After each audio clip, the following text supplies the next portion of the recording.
The alarm started at 3:47 in the morning. Commander Lisa Grant jumped out of bed and grabbed her phone. The message on the screen made her blood run cold. Unknown objects detected at the edge of the solar system. Hundreds of them, all moving toward Earth.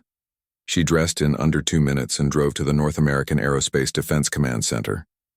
The mountain facility was already buzzing with activity when she arrived. Technicians ran between computer stations. Officers shouted orders. The main screen showed a sight that nobody had ever seen before. Red dots filled the display. Each one represented a spacecraft. Not human spacecraft, something else entirely. How many? Lisa asked as she took her seat at the command station. 417, ma'am, the young technician replied. His hands shook as he typed. They appeared 6 hours ago. We've been trying to confirm the readings, and are they confirmed? Yes, ma'am. Every tracking station on Earth sees them. The Europeans confirmed it. The Russians confirmed it. The Chinese confirmed it. They're real. Lisa stared at the screen. Humanity had wondered for centuries if they were alone in the universe. Now they had their answer.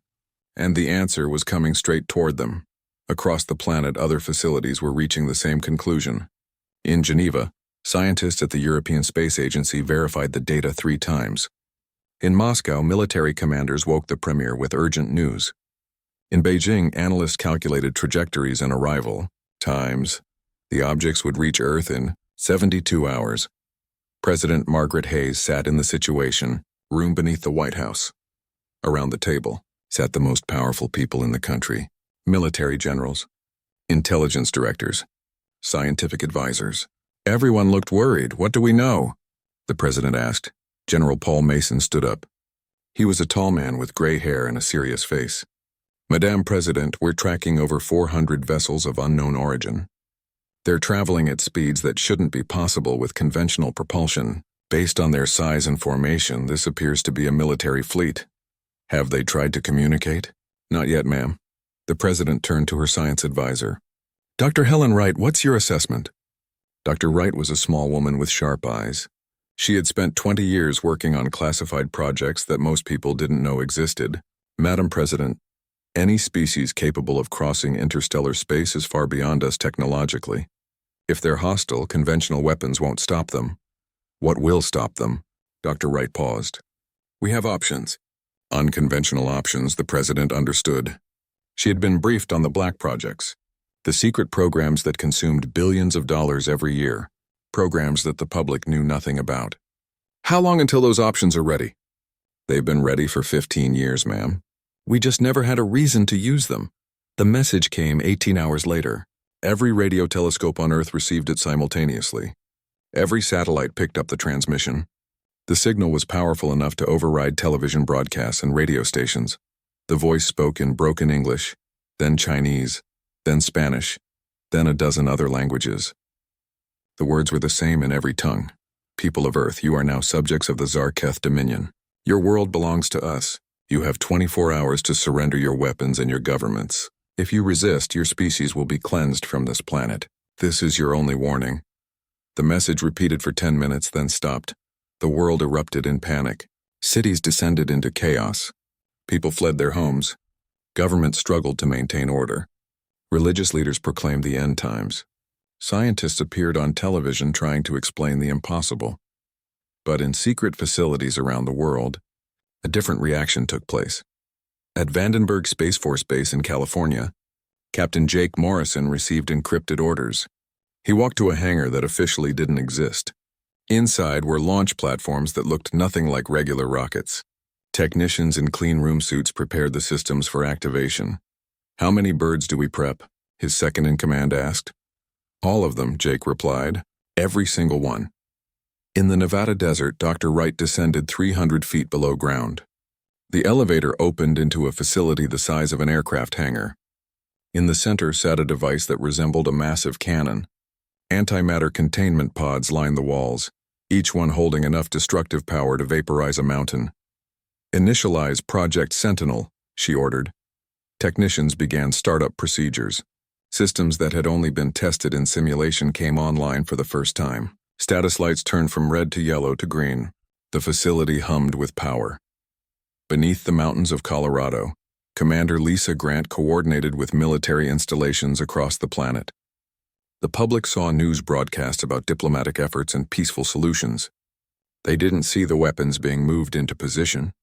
They didn't see the orbital platforms rotating to face the incoming threat. Lieutenant Commander Steve Parker stood on the deck of the USS Gerald Ford. The aircraft carrier was part of a defensive grid that now included naval vessels from 20 different nations. American destroyers sailed alongside Chinese cruisers. Russian submarines coordinated with British frigates. Old enemies became allies in the face of a greater threat. Steve looked up at the stars. Somewhere up there, 400 alien ships were getting closer. In 30 hours they would arrive. The world held its breath, waiting to see what would happen. President Hayes addressed the United Nations Security Council through a secure video link. The message was clear: surrender or die. I want to know what options we have. The Russian premier spoke first. We must negotiate, buy time. Show them we're intelligent beings worthy of mercy. The Chinese premier shook his head. They didn't offer negotiation. They offered submission. There's a difference. What do you propose? The British Prime Minister asked. President Hayes looked directly into the camera. We have capabilities that the public doesn't know about. Weapon systems developed specifically for this scenario. But if we use them, there's no going back. We'll be revealing our hand to the entire galaxy. What choice do we have? The French president asked. If we surrender, we lose everything. If we fight and lose, we lose everything. But if we fight and win, then we survive, President Hayes finished. And survival is worth any cost. The vote was unanimous. Earth would not surrender. When the alien fleet arrived, they would receive humanity's answer. Not in words, but in fire. Major Claire Bennett sat in Space Command headquarters reviewing the tactical plans one final time. The orbital defense grid was positioned perfectly. Every satellite, every hidden weapons platform, every secret system was ready to activate on command. She thought about her daughter at home, about the millions of children across Earth who had no idea what was coming. They deserved a future. They deserved to grow up on a free world, not as slaves to an alien empire. Ma'am, we're receiving another transmission, a technician announced. The alien voice filled the command center. 12 hours remain. Prepare for our arrival. Resistance is futile. Your primitive weapons cannot harm us. Submit and some of you may survive. Claire's jaw tightened. The aliens thought humans were primitive. They thought Earth would be an easy conquest. They were about to learn a very painful lesson. Admiral Vekthar of the Zarketh Dominion reviewed the data on Earth one final time. The planet was unremarkable. One small world orbiting a common star. The inhabitants had barely reached their own moon. They possessed crude chemical rockets and primitive nuclear weapons. Nothing that could threaten a proper military force. The invasion would be simple. Orbital bombardment to destroy military installations, landing forces to secure major population centers. Within one planetary rotation, Earth would belong to the Dominion. He had conquered 6 worlds using the same strategy. This would be the 7th. The easiest of them all. Admiral Vekthar made a fatal mistake. He confused technological display with technological capability. He saw what humans showed the galaxy and assumed that was all they had. Deep in their bunkers and secret facilities, human military commanders smiled coldly. Let the aliens think Earth was helpless. Let them come close. Let them enter weapons range. Then humanity would show them the truth. The 24 hours ended at exactly 8 in the morning, Greenwich Mean Time. Earth had not surrendered. No government had laid down their weapons. No leader had accepted alien rule. Admiral Vekthar showed no emotion when the deadline passed. He had expected defiance. Primitive species always chose to resist at first. They learned submission only after witnessing superior power. Begin orbital bombardment, he commanded. Target their major population centers. Show them what happens to those who refuse the Dominion. The Zarketh fleet moved into attack formation.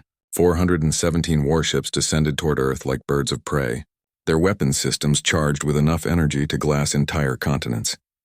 Their shields activated, designed to withstand anything a primitive species could throw at them. The first targets were selected with care. New York, Beijing, London, Moscow, Tokyo, Mumbai. The largest cities on Earth where millions of humans gathered. Destroying these centers would break the spirit of resistance. The survivors would beg to surrender. Energy weapons on the Zarketh cruisers reached full charge. Targeting computers locked onto coordinates. In the command ship, Admiral Vekthar gave the final order. Fire. Beams of concentrated plasma lanced down from orbit. They burned through Earth's atmosphere, leaving trails of superheated air. Each beam carried enough destructive force to vaporize a city block in seconds. Lieutenant? Commander Steve Parker watched the alien fire descend from his station aboard the USS Gerald Ford. His fingers hovered over the weapons control panel.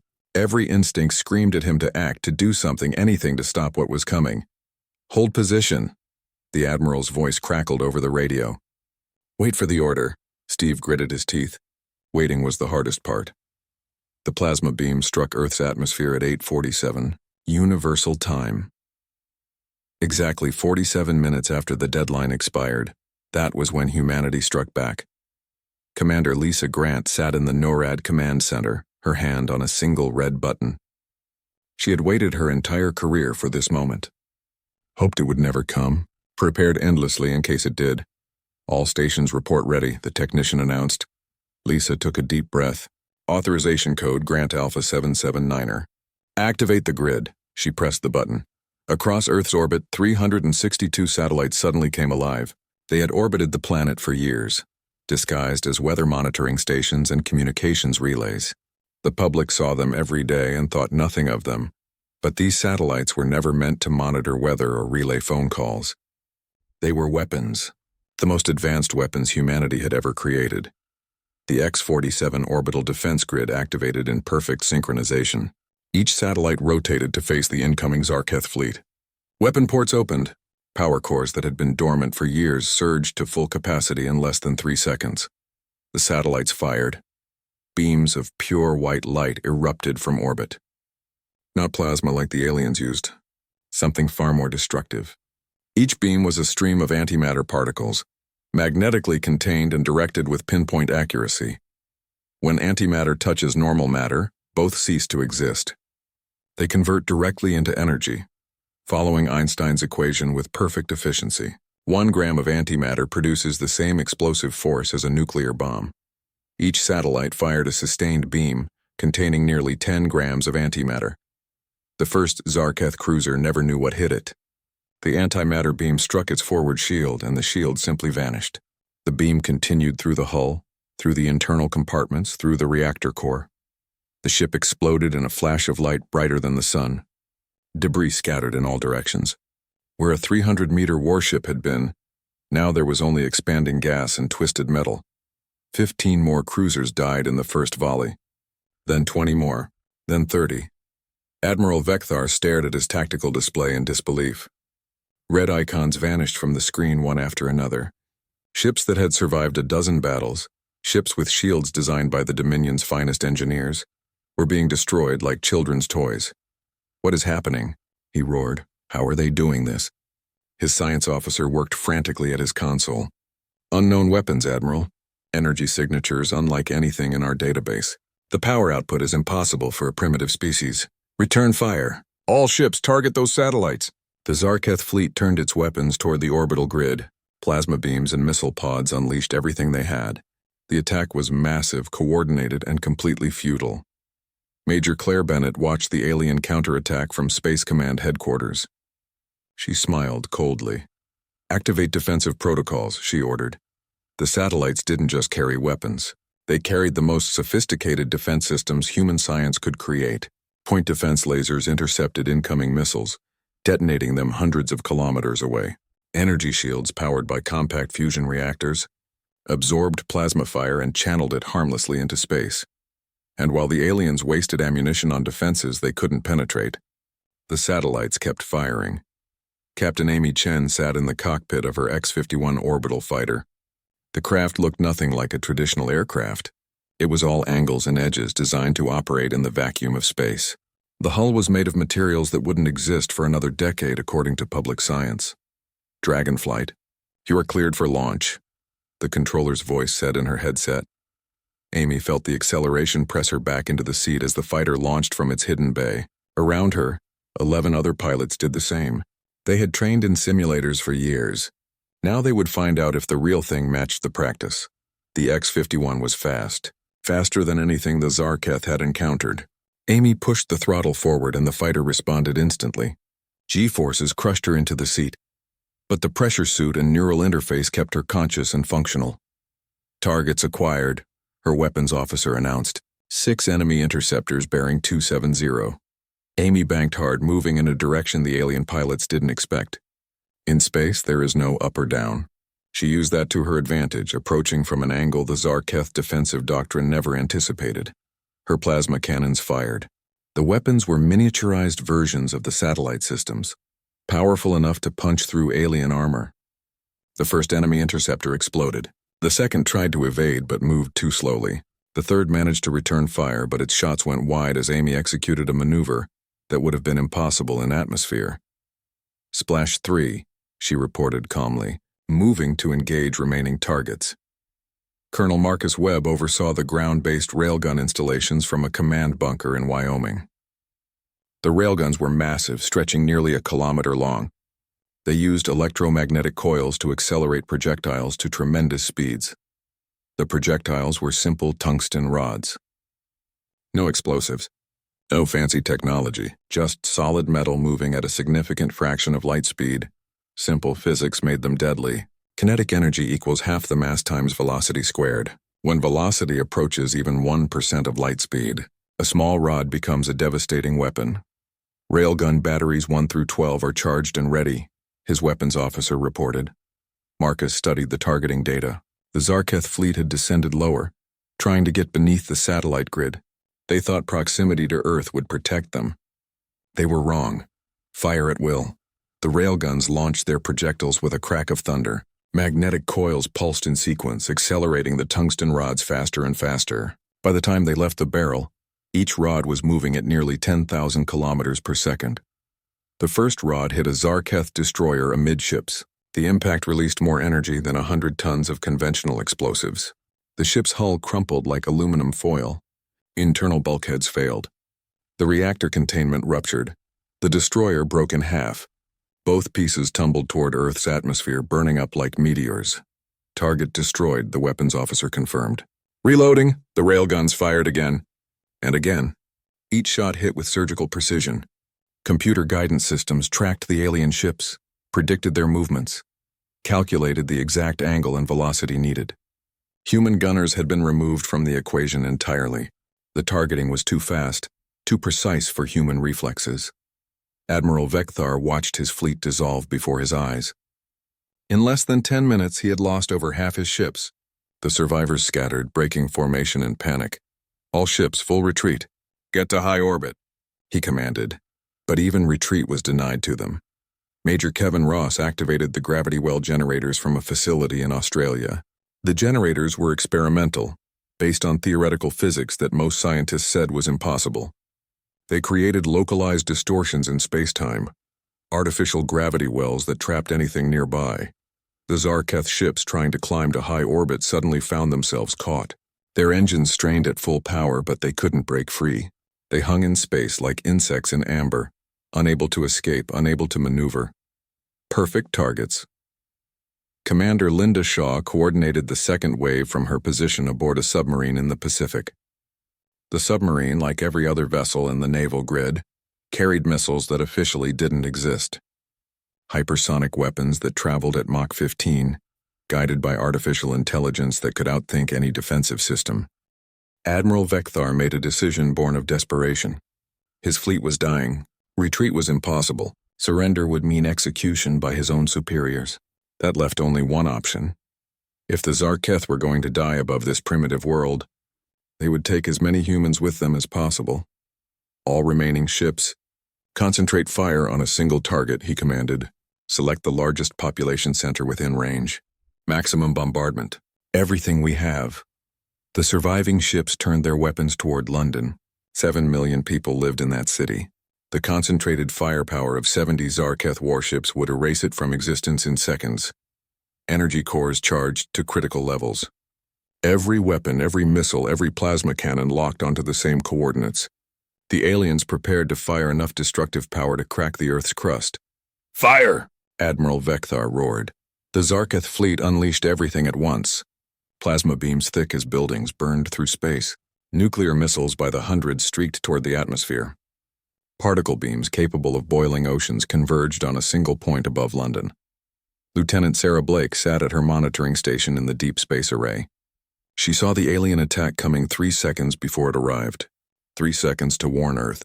3 seconds to save 7 million lives. Her fingers moved faster than thought, transmitting the warning through every channel at once. In orbit, the X-47 satellites received the alert. Computer systems calculated trajectories in microseconds. The satellites couldn't intercept all the incoming fire. There was simply too much of it coming too fast, but they didn't need to intercept it. They just needed to redirect it. Major Claire Bennett authorized emergency protocols. Reconfigure the grid. Pattern Delta 7.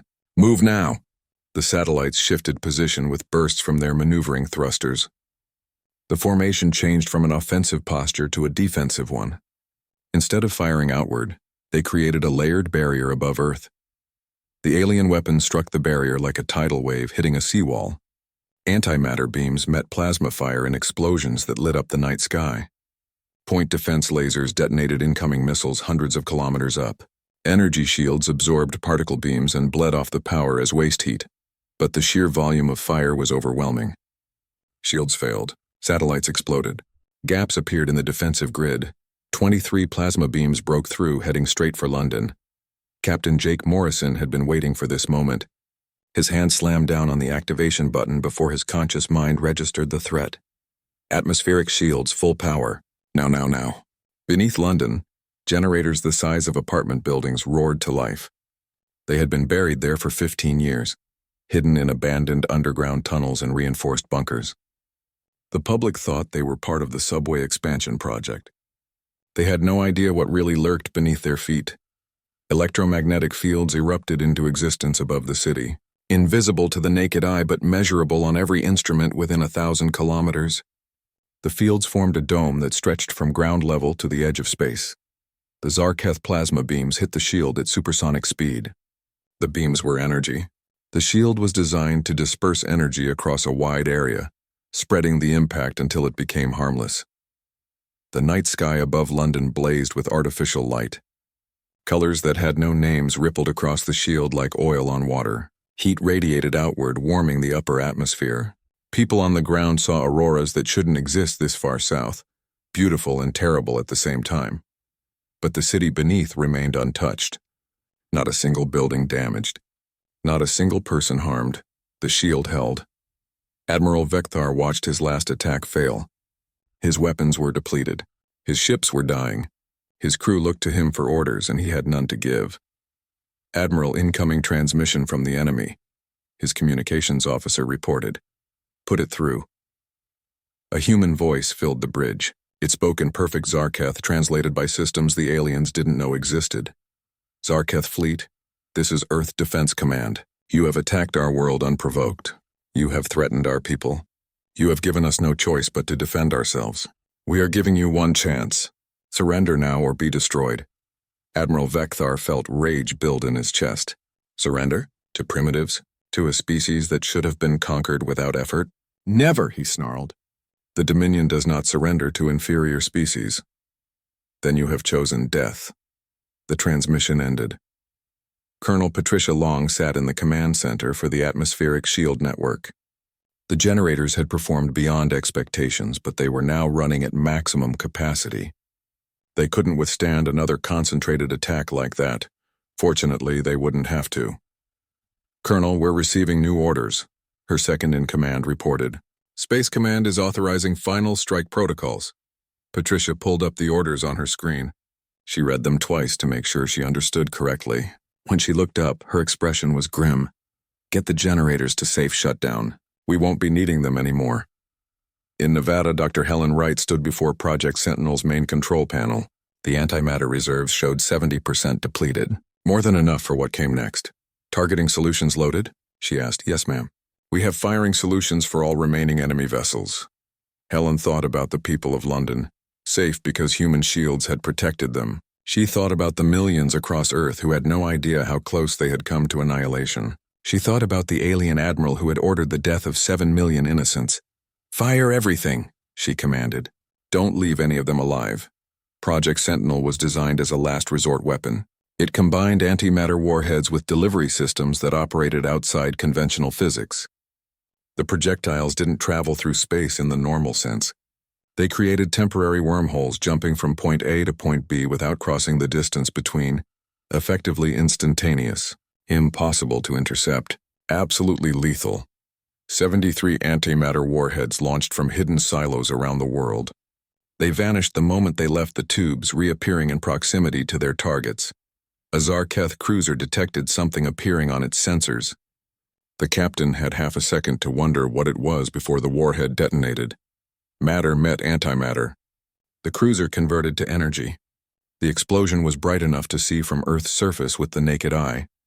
Across the battlefield, every remaining alien ship died simultaneously. 73 explosions, each one releasing the energy of multiple nuclear weapons. The Zarketh fleet simply ceased to exist, all except one. Admiral Vekthar's flagship had the most advanced shields in the Dominion fleet. When the antimatter warhead detonated nearby, the shields absorbed most of the blast. Most, but not all. The ship tumbled end over end, engines dead, weapons offline, life support failing. Emergency lights flickered across the bridge. Smoke filled the air. Crew members lay dead at their stations. The admiral pulled himself upright, blood running from a cut on his forehead. His tactical display was dark. His communications were gone. He stumbled to a viewing port and looked out at space. Debris surrounded his ship. Wreckage from 400 Zarketh vessels floated in all directions. Not a single friendly ship remained intact. In less than 15 minutes, humanity had destroyed the largest invasion fleet ever assembled. Captain Amy Chen guided her X-51 fighter toward the crippled flagship. Her weapons were still hot, ready to finish the job. But the order that came through her headset was unexpected. Dragon Leader, hold fire. We want that ship intact. Amy pulled back, maintaining distance from the alien vessel. Understood. Holding position. She watched as human recovery ships approached the flagship. Boarding craft latched onto the hull. Cutting torches began opening access points. Inside the flagship, Admiral Vekthar heard the sounds of breach points being created. He knew what was coming. Capture, interrogation, humiliation. He drew his sidearm and placed it against his head. Better to die with honor than live as a prisoner of primitives. But before he could pull the trigger, the breach door exploded inward. Human soldiers in armored suits stormed through, weapons raised. A stun grenade detonated, and the Admiral's world went white. When his vision cleared, he was on his knees. Human soldiers surrounded him. One of them, a woman with colonel's insignia, stood directly in front of him. You're going to tell us everything about the Dominion, Colonel Lisa Grant said calmly. Ship positions, fleet strength, technology, everything. Admiral Vekthar spat blood onto the deck. I will tell you nothing, primitive. Lisa smiled without humor. We just destroyed your entire fleet in 14 minutes using weapons you didn't know existed. We're not as primitive as you thought, and you're going to help us make sure the rest of the Dominion learns that lesson. She gestured to the soldiers. Take him to the brig. Medical team, keep him alive. Intelligence will want to talk to him. They dragged the Admiral away, leaving Lisa alone in the ruined bridge. She looked around at the alien technology, already planning how human scientists would reverse engineer every system. Commander Linda Shaw received casualty reports from all defensive positions. Naval vessels, ground installations, orbital platforms. She read through the numbers 3 times, not quite believing what she saw. Earth casualties, 0. Not a single human life lost. The silence after battle felt strange. Captain Amy Chen guided her X-51 fighter back to the orbital station, her hands still gripping the controls tightly. Around her, the debris field stretched for thousands of kilometers. Pieces of alien ships tumbled slowly through space, reflecting sunlight like broken mirrors.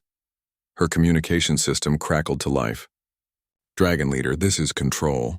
You're cleared for docking. Bay 7 is open. Roger that, Control. Dragon Leader inbound. The orbital station had been called a research facility in public records. That was technically true. Humanity had researched weapons here for 15 years. Now those weapons had saved Earth. Amy brought her fighter in smoothly, feeling the magnetic clamps engage as she settled into the docking cradle. The cockpit unsealed with a hiss of equalizing pressure. She pulled off her helmet and took a deep breath of station air. Her hands were shaking. Lieutenant Commander Steve Parker stood on the deck of the USS Gerald Ford, watching recovery operations through binoculars. Ships from a dozen nations worked together, pulling alien technology from orbit. Each piece would be studied, analyzed, and understood. "Sir, we're receiving a transmission from Space Command," his communications officer reported. "They want all recovered materials cataloged and transported to secure facilities immediately." Steve nodded. "Tell them we're already on it." "How many pieces have we recovered so far?" 43 intact components, sir, including what looks like a propulsion system and several computer cores. The scientists are very excited. Of course they were. Humanity had just acquired technology that might take centuries to develop on their own. The Zarketh had given Earth an incredible gift, though not the one they intended. Commander Lisa Grant walked through the holding cells beneath NORAD headquarters. Behind reinforced glass, 12 Zarketh prisoners sat in separate rooms. They had been the only survivors pulled from the flagship wreckage. Admiral Vekthar occupied the largest cell. He sat on a bench staring at the wall. His uniform was torn and blood-stained. His expression was blank, as if his mind had retreated somewhere else. Lisa stopped in front of his cell. "Admiral," he didn't respond.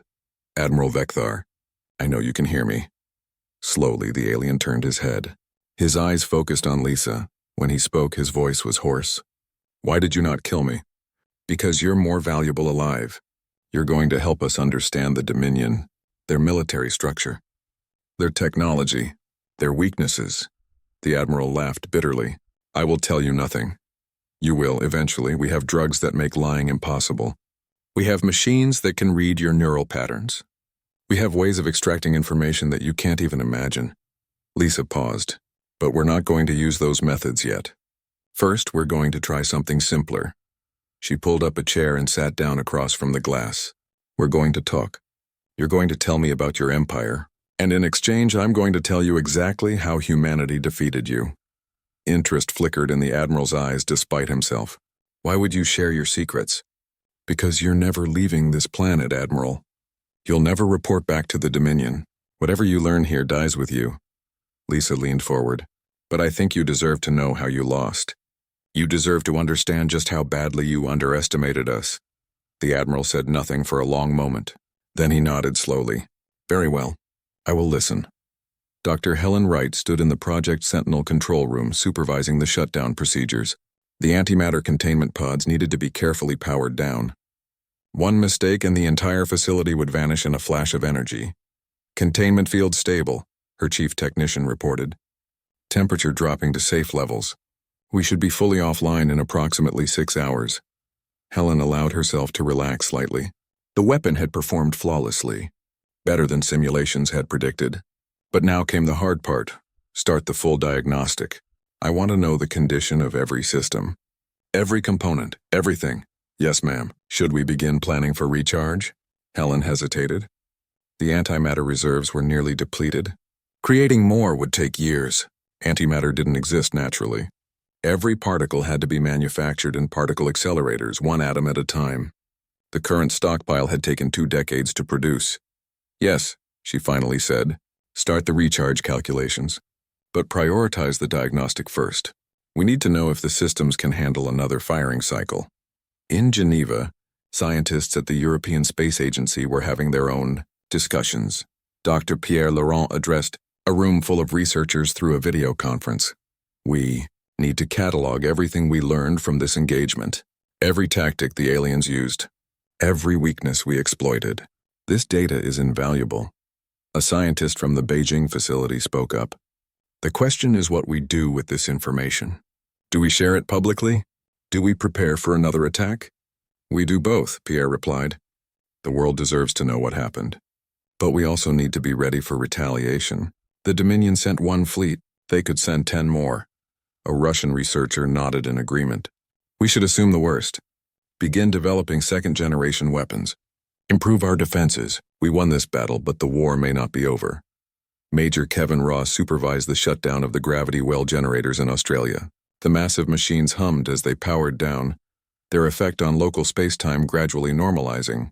"Sir, we're detecting some unusual readings," a technician reported. The generators appear to have created permanent distortions in the area. Kevin frowned. Define permanent. Small fluctuations in gravitational constant. Nothing dangerous but measurable. It's as if we've left a fingerprint on space-time itself. That was concerning. The generators were experimental. Nobody knew all their potential side effects. Flag it for the research teams. We need to understand what we've done here. President Margaret Hayes sat in the Oval Office preparing to address the nation. The speech had been written and rewritten a dozen times. How do you tell the world that aliens invaded? That a secret military program saved everyone? That everything people thought they knew about human technology was a lie? Her chief of staff stood nearby. Madam President, we're ready whenever you are. All major networks are standing by for the broadcast. Margaret looked at the speech one more time, then set it aside. This wasn't something she could read from prepared remarks. This had to come from the heart. Let's do it. The cameras went live. Margaret looked directly into the lens. My fellow Americans and citizens of Earth. Today our world faced an existential threat. An alien armada arrived in our solar system and demanded our surrender. When we refused, they attacked. She paused, letting that sink in. I'm here tonight to tell you that the threat has been neutralized. Earth's defenders destroyed the entire invasion fleet. Not a single alien ship survived, and despite the magnitude of the attack, not a single human life was lost. Around the world, people watched in shock. Some had suspected. Most had no idea how close they had come to annihilation. You deserve the truth.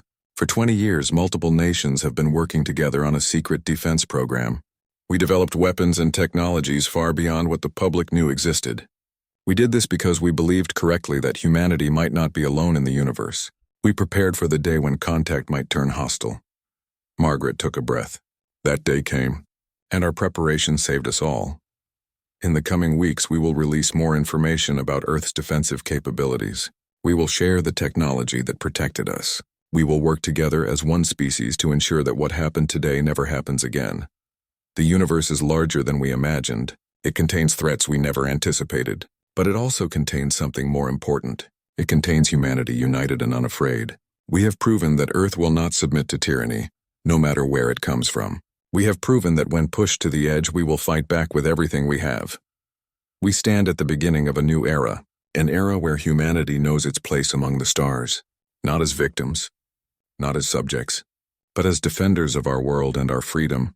Thank you and God bless Earth. The broadcast ended. Within minutes, the internet exploded with reactions. Some people celebrated. Others demanded answers. Religious leaders debated the theological implications. Scientists called for full disclosure of the technology. But one thing was universal. Nobody felt helpless anymore. Earth had been attacked by a superior enemy and won. Decisively. Commander Linda Shaw compiled the final after-action report from her submarine in the Pacific. The document ran to 300 pages, detailing every aspect of the battle. Weapons performance, tactical decisions, areas for improvement. She flagged one section in particular. The atmospheric shields had worked, but barely. Another concentrated attack might have overwhelmed them. That was unacceptable. Earth's defenses needed to be stronger. Her recommendations were clear. Double the number of orbital platforms, triple the antimatter production capacity, develop backup systems for every critical component, and most importantly, begin expanding defenses beyond Earth orbit. Luna was the obvious choice for the first defensive installations, then Mars, then the asteroid belt. If the Dominion sent another fleet, they would face humanity's wrath long before they reached Earth. 3 days after the battle, Captain Amy Chen sat in the debriefing room at the orbital station. A panel of officers asked her questions about the engagement. How the X-51 performed, what worked, what didn't, what could be improved. The fighter handled better than the simulations predicted, Amy reported. The plasma cannons were incredibly effective against alien armor, but the power consumption was higher than expected. I had to route emergency power from life support twice during the fight. General Paul Mason made notes on his tablet. Did that create any safety issues? Not during combat, sir. But if the engagement had lasted longer, it could have become a problem. I'd recommend upgrading the power cores on all fighters before the next deployment. There will definitely be a next deployment, the general said quietly. The question is when. Lieutenant Sarah Blake worked at her station in the Deep Space Monitoring Array. Her job had changed since the battle. Instead of just watching for incoming threats, she now analyzed every signal leaving Earth's vicinity. The Zarketh had sent a transmission before their defeat. Sarah had the recording. She had listened to it dozens of times, running it through every translation algorithm humanity possessed. The message was simple and terrifying. Command fleet destroyed. Enemy more advanced than anticipated. Do not approach third planet. Repeat, do not approach. Humans are dangerous. That transmission had been received by Zarketh listening posts across multiple star systems. By now, the Dominion leadership knew what happened. They knew Earth had destroyed 400 ships in 14 minutes. They knew humanity was not the easy target they had expected. The question was what they would do with that information. Sarah flagged another signal on her screen. This one was different. Not Zarketh, something else entirely. A probe of some kind scanning Earth from a distance of several light years. She filed a report immediately. Earth wasn't just being watched by the Dominion anymore. Other species had noticed humanity's debut on the galactic stage. Dr. Helen Wright descended into the Project Sentinel facility for the 100th time since the battle. The diagnostic reports were complete. The news was mixed. The antimatter containment systems performed flawlessly, her chief engineer reported. No degradation, no unexpected wear. We can reload and be ready to fire again. And the bad news? The firing mechanism itself showed stress fractures in 3 key components. Nothing critical yet, but if we fire at full capacity again, those fractures could propagate. We might get 1 more full salvo, maybe 2. After that, we'll need to replace the entire barrel assembly. Helen nodded. How long to manufacture replacement parts? 8 months minimum. Assuming we have full funding and priority access to fabrication facilities, you'll have both. Start the process immediately. Helen pulled up the antimatter production schedule on her tablet. What's our current reserve status? We have enough for approximately 7 full volleys. Production is ramping up, but creating antimatter is slow. Even at maximum capacity, we're looking at 2 years to fully refill our reserves. 2 years. Helen hoped they had that much time. Commander Lisa Grant continued her interrogations of Admiral Vekthar. Each session revealed more about the Zarketh Dominion, their territory, their military doctrine, their politics. The Dominion Council will debate their response, the Admiral explained. He'd become more cooperative over the past few days. Defeat had broken something in him. Some will argue for immediate retaliation. Others will counsel caution. What do you think they'll decide? Lisa asked. They will send scouts first. Small, fast ships to observe Earth from a distance. They will want to confirm the reports before committing another fleet. The Admiral looked directly at Lisa. But they will send another fleet. The Dominion has never abandoned a conquest once begun. It would show weakness. How long do we have? Months, perhaps a year. The Dominion moves slowly, but it moves inevitably. Lisa made notes. Tell me about their scout ships. What should we watch for? As the Admiral described Dominion reconnaissance procedures, Lisa began forming a plan. If they knew the scouts were coming, they could prepare, maybe even capture one. The intelligence value would be immense. President Margaret Hayes met with world leaders through secure video channels. The conversation had been going for 3 hours. Everyone wanted to know the same thing. What happens next? The Chinese premier spoke first. We cannot afford to wait for the Dominion to attack again. We must take the initiative, develop our technology further, perhaps even strike at their territory first. The Russian president disagreed. That would be foolish. We know nothing about their strength. 1 fleet is not their entire military. If we attack and fail, we invite total destruction. The British Prime Minister offered a middle path. We should focus on defense and exploration. Fortify Earth, yes, but also send our own scouts into deep space, learn about our neighbors, find potential allies. Margaret listened to the arguments, then spoke. All of these approaches have merit, but we need to be realistic about our capabilities. We won 1 battle against an enemy that underestimated us. That advantage is gone now. Next time they'll come prepared. So what do you propose, Madam President? The French leader asked. We do everything. We fortify Earth and expand our defenses outward. We reverse engineer the captured Zarketh technology. We build more weapons and more ships. And yes, we send scouts to learn about the galaxy. Margaret paused. But most importantly, we prepare the public. No more secrets. Humanity needs to know what we're facing. The vote was unanimous. Earth would reveal everything. The weapons. The technology. The threat. The public deserved the truth. Major Claire Bennett oversaw the construction of new orbital platforms from her position at Space Command. The projects were massive. Each platform was twice the size of the old satellites with triple the weapons capacity. "Ma'am, we're receiving a priority message from the construction teams," her communications officer reported. "They're requesting permission to accelerate the timeline. They think they can have the first platform operational in 2 months instead of 4. "How?" Claire asked. "They want to use some of the recovered Zarketh power systems. The alien reactors are more efficient than ours. If we can adapt them to our platforms, we can significantly increase our capabilities." Claire thought about it. Using enemy technology was risky, but the potential benefits were enormous. "Tell them to proceed, but I want triple redundancy on all safety systems. If those reactors fail, I want them to fail safely." "Yes, ma'am." Captain Jake Morrison walked through the hangar at Vandenberg Space Force Base, where once there had been 12 launch platforms, now there were 30. Construction crews worked around the clock building more. His second-in-command walked beside him. "Sir, we've received the new mission parameters. Once the platforms are complete, we're authorized to begin offensive operations if necessary." Jake stopped. "Define offensive operations. Long-range strikes against Dominion facilities. If their scouts find Earth, we hit back before they can send the data home. Preemptive attacks on staging areas. Basically, we take the fight to them instead of waiting for them to come to us." It was a major shift in strategy, from pure defense to active offense. Jake wasn't sure how he felt about that. "We'll need more than 30 platforms for that kind of operation," he said. "I know, sir. Which is why they're building 200. 200. The scale of Earth's response was staggering. Every nation, every resource, all focused on one goal. Survival. Colonel Patricia Long reviewed the atmospheric shield modifications in her office. Engineers had proposed a radical redesign. Instead of static generators beneath cities, they wanted mobile units that could be deployed anywhere on Earth within hours. "The advantage is flexibility," the chief engineer explained through the video call. "We can protect any location that comes under attack, not just predetermined sites." "What's the downside?" Patricia asked. "Power requirements. Mobile units can't draw from the main grid. They need their own reactors, which means each unit is more expensive and more complex." "How many units can we build?"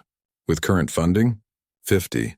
That's enough to protect all major population centers simultaneously, with reserves for strategic locations." Patricia approved the project. 50 shield generators might seem like a lot, but Earth had hundreds of cities, thousands of potential targets. They needed more. Always more. Dr. Wright received a visitor in her office. General Mason arrived unannounced, his expression serious. "Doctor, we need to talk about your production timeline." Helen gestured for him to sit. "I assume this is about the antimatter reserves?" "Partially. I've been reviewing the tactical reports. If the Dominion sends a larger fleet, we might not have enough firepower to stop them." "I'm aware of that, General. We're working as fast as we can. I'm not here to criticize. I'm here to ask if there are alternatives, other weapons we could develop. Different approaches." Helen considered the question carefully. "There are always alternatives. We have experimental designs that never made it past the prototype stage. Some of them might be viable with enough funding and time, such as directed energy weapons using quantum entanglement, kinetic kill vehicles that operate near light speed, gravity manipulation beyond what we used in the battle, even some exotic concepts involving dark matter."